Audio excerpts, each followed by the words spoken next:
Assalamualaikum warahmatullahi wabarakatuh. Hello guys, my name is Muhammad Nabil Sabitul Azmi Al Muhtari. I'm from English Literature Department, Class 3D. My register number is 12350300162. So today I will explain about my translation, a text that I translate using method such as retranslation, literal, and many method. The purpose of this video is to fulfill the task from Miss Dian, and thanks to Miss Dian for letting me translate the text.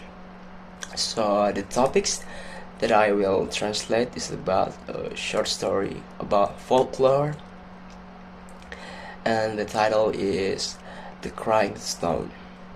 Now this folklore is popular in Borneo Island or in Kalimantan especially.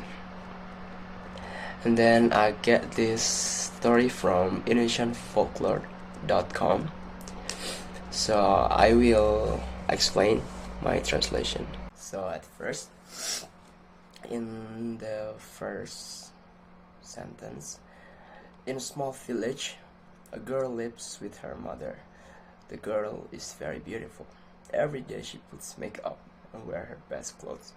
She doesn't like to help her mother work in a field. The girl is very lazy. So in the first, di sebuah, I use free translation, and then perkampungan, I'm using cultural adaptation, so small village into perkampungan, because it will be easy to understand. It would sound familiar in Indonesia. And then tinggallah seorang gadis bersama dengan ibunya. Gadis itu sangatlah cantik. I use free translation, and then berdandan. Every day she puts makeup and wear her best clothes. Every day she puts makeup. I'm using reduction method. So because it's so unnecessary gitu. So I saying that setiap hari dia berdandan instead of setiap hari dia memakai makeup. I'm using a reduction method, so I say berdandan. And then the next, dan mengenakan pakaian terbaiknya. Ia tidak suka membantu ibunya bekerja di ladang. In a field, I'm using contextual method into di ladang instead of di lapang, in a field, and free translation also. Gadis itu sangatlah malas.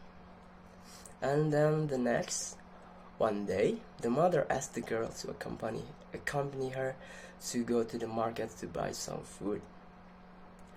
And suatu hari sang ibu meminta putrinya untuk menemani dia pergi ke pasar untuk membeli makanan. I'm using literal translation because it's so to be more precise with the text that I translate. Pada awalnya gadis itu menolak, akan tetapi sang ibu memujuknya bahwa ia akan membelikan putrinya baju baru. Akhirnya putrinya pun setuju untuk menemaninya. So at first, until the mother, I'm using free translation to be more known and to be more easy to understand the contextual of the story. And then the next chapter, the next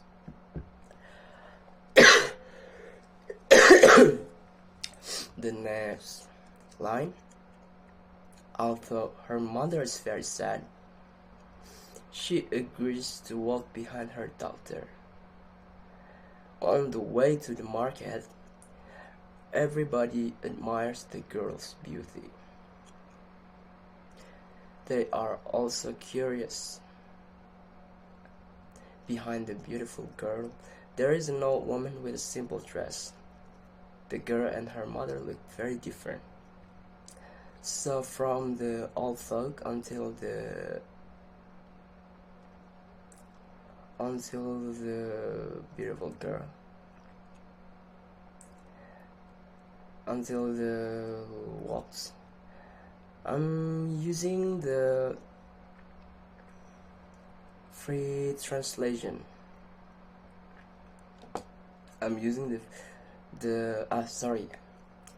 I'm using the literal translation to be more precise with the text. Meskipun sang ibu sangat pedih akan hal itu, dia pun setuju untuk berjalan di belakang putrinya. Saat berjalan ke pasar, semua orang mengagumi kecantikan sang gadis. Mereka pun penasaran, di belakang gadis cantik itu ada seorang wanita tua yang berjalan, mengenakan pakaian yang biasa. Nah, when behind the beautiful, there is an old woman with a simple dress. Simple dress, I'm using free translation. Mengenakan pakaian yang biasa saja. Because why I choose this method? Because this method can be more